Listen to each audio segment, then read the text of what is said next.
Now, on the other side of the state and farther up north, we have the 1st Congressional District, where there is a bid to now replace the retiring Congressman Bart Stupak, and we know who the Democrat running is. That's Gary McDowell. We don't know who the Republican is, we think, because State Senator Jason Allen and Dr. Dan Banashek have been dueling down to one vote, we understand. Kelly Chesney is the spokesperson for Secretary of State Terry Lynn Land.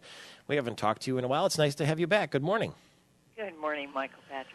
What will happen now? I mean, all of America is shocked that there could actually be an election that comes down to one vote, but that's where it stands? That's right. This shows the importance of every single vote. People oftentimes wonder, will my vote count? It certainly will. So, I mean, technically, it's a one-vote loss for State Senator Jason Allen at the moment, but that will change, or that could change. What happens next? Well, there's a couple of things people have to remember. Those numbers can shift a little bit during the canvass process. We have a system of checks and balances in our state, and what happens at the local level is the Board of County Canvassers actually canvasses the election. They have to do that by August 17th, so all the counties involved in this particular district will have to canvass their elections, and like I said, the numbers can shift a little bit during that process. So by August 17th, that will happen. The numbers still remain unofficial until the Board of State Canvassers, a bipartisan board, certifies the outcome of the election.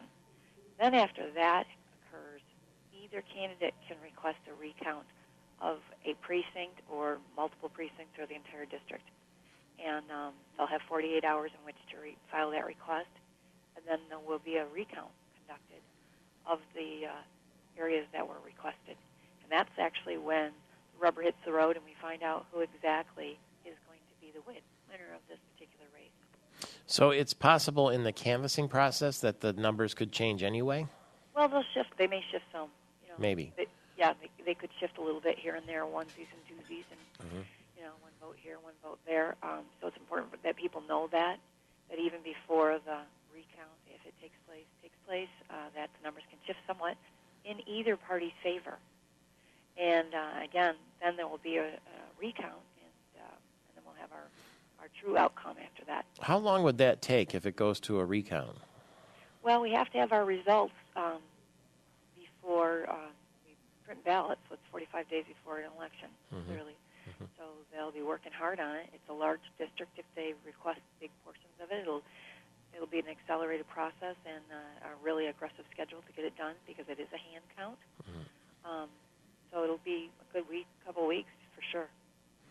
Wow. Okay. Well, it is unimaginable. What is the variable? In other words, if it's one vote right now, you talked about the onesies and twosies. Where does the change happen?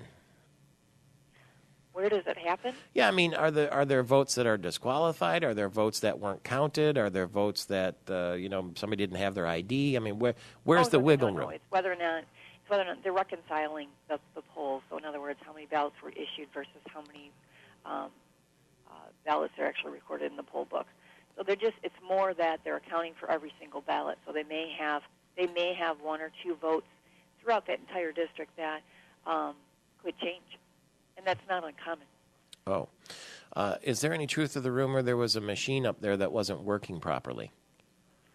Not that I'm aware of. I'm not aware of a problem with the machine, but that's something that happens sometimes with elections too. We can have a minor equipment failure, and we'll replace that machine, and we'll continue forward. But there are always processes in place that people can use so that every vote is cast and counted. Okay. Thank you very much for explaining it to us. It looks kind of like the presidential election all over again, and it's going to be in the 1st Congressional District. Dr. Dan Banashek and State Senator Jason Allen, the Republicans who want to replace Bart Stupak. And Kelly Chesney, thank you very much. Always nice to talk to you again, and we'll keep in touch.